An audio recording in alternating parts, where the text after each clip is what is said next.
Okay guys, now you can see the raccoon we got. So please show those pictures. I tried recording me shooting it, but I forgot to push the record button because I'm an idiot. But here goes a pretty big raccoon right here. So what you want to do to skin the raccoons, to catch, clean, and cook, what you want to do is you want to ring around the feet like this.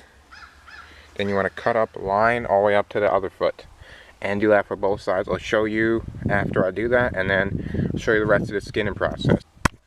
Okay guys, now we got this side. You want to skin down to that leg, to the other leg, pull it down, and what I'm going to do is I'm going to go to the other side and then pull it down to from the left leg to the right leg, and then we'll pull off the fur and we'll show you how to tan it, and we'll show you how to quarter it. See you guys there. As you can see, I skinned it right here. It's a very nice fur. We're going to teach you how to tan it in another video.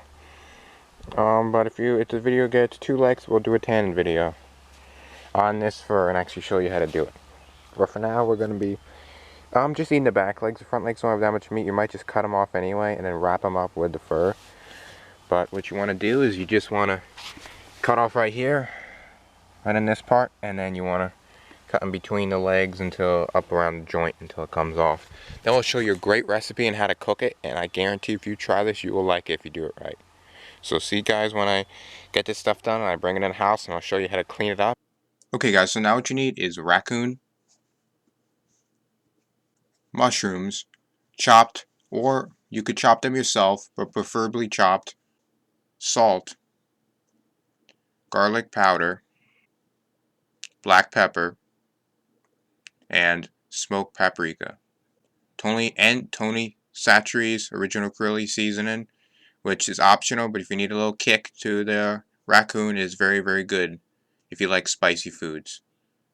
Now we're going to work on trimming the raccoon and seasoning it. Okay guys, now we need a cutting board. Let's try our powers. Okay, there we go.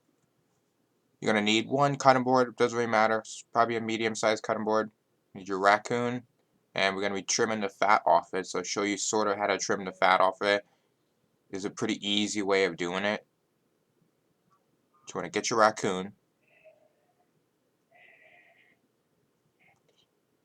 Just going to pick it up. Make sure to drain all the liquid out of it that you've been soaking it in with.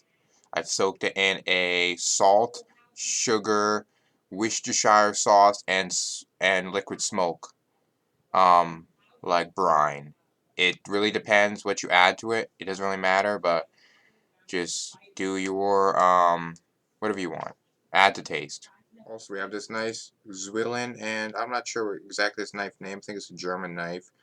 We had this for many, many years, and I've been using this. This is what I'm going to use for the cleaning process, get all the fat off of it, because raccoon fat is not very good. That's what I've heard. If you brine it, it might be better, but I don't recommend. I'll just recommend cutting it off. Any grizzly bits, just cut it off. You need a nice, sharp kitchen knife. Like this is probably a paring knife. Not a paring knife. This is probably a vegetable knife or whatever knife it's called. I'm not sure. But you want to clean up every bit of fat as you can. We're just going to work at this a little bit. You don't need to be too fussy. Just try to pick off as much of that silver skin and fat as you can, like butchers would do before you buy your meat at the store. They would trim all the silver skin and fat off of it. So it's not anything different that raccoons have. Every animal that I know of has silver skin. Okay guys, now we're done trimming up this meat. As you can see, it's very clean now, has no silver skin or fat. Smells quite good. Smells like liquid smoke. And we're going to season it with black pepper. This is just a mixture of black pepper. Just add as much as you want on both sides of the raccoon.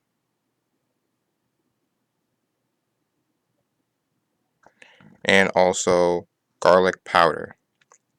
Only add a little bit because this stuff is very, very strong.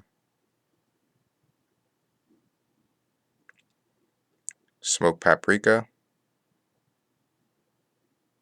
Just add a good amount of this for color. And just some normal salt. As much as you want. We're going to add a good amount because it is meat you want to soak into it. And yep, that should be good. We're also going to put in some spicy seasoning, whichever seasoning you like, just a little bit, just to make it a little spicy. Pat it dry so it soaks in. You can let it soak in, but we're just going to flip it over, The same thing on this side. Okay guys, now we're back and we put it in the crock pot. Now we're going to be adding some celery to here. You just want to chop it up finely. Let's get this and we will chop it up. And now that we have all the celery chopped up, I'm going to add some sliced mushrooms. We're going to add a handful, probably a little bit more, however much you want to add. And that should be good enough. Now we're going to add some water to it. We're going to go over to the sink, fill up about, I would say 4 cups maybe more. Really depends. You want to be able to cover all the meat. It's okay if you leave some, but you want to cover as much of the meat as you can. So that's 2 cups right there.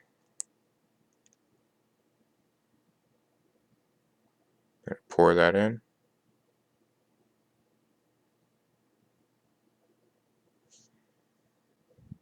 And then another 2 cups.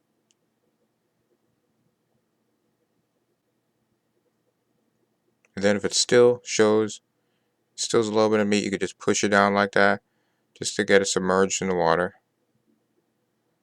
You might have to bend it or cut the meat in half. There you go. Now we're gonna go down here.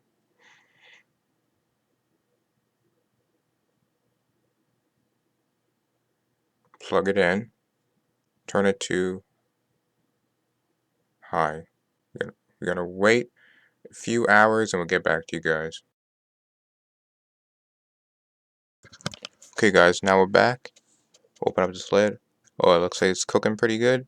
It's definitely not done, but it's in here. Been in here for about 2 hours, I would say. We start at 11 and it's about 2 o'clock. 1 o'clock, 2 o'clock. You can see everything's cooking and steaming. And now it's the time to add our actual ingredients to the liquid. Need your Worcestershire sauce.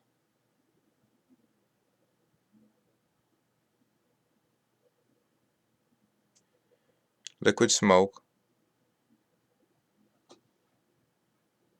Ketchup. You're going to want to add each one of those.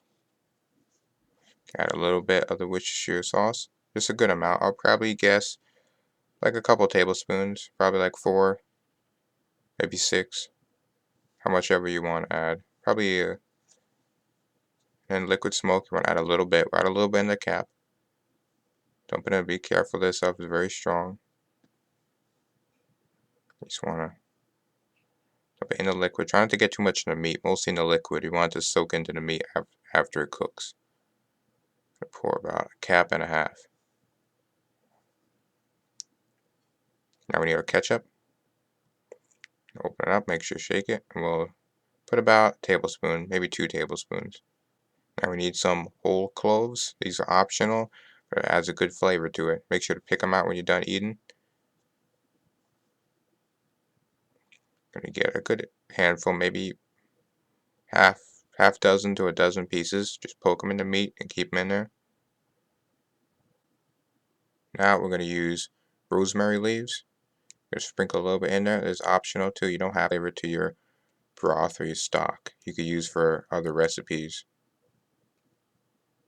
Just add a little pinch of that into the liquid. We're gonna get a fork and you want to stir all that stuff up inside. You can see it looks pretty good. Already soaked in, and you want to mix this so it doesn't settle on top. Let this soak through the whole liquid and into the meat. We're gonna push the meat down so it doesn't get stuck on anything. Recommend flipping it over after the 2 hours. Every couple hours, I recommend flipping it over. Just gonna push it in. Poke it. It's definitely not done. We're keeping it in for a couple more hours, and we'll see you guys when we get there.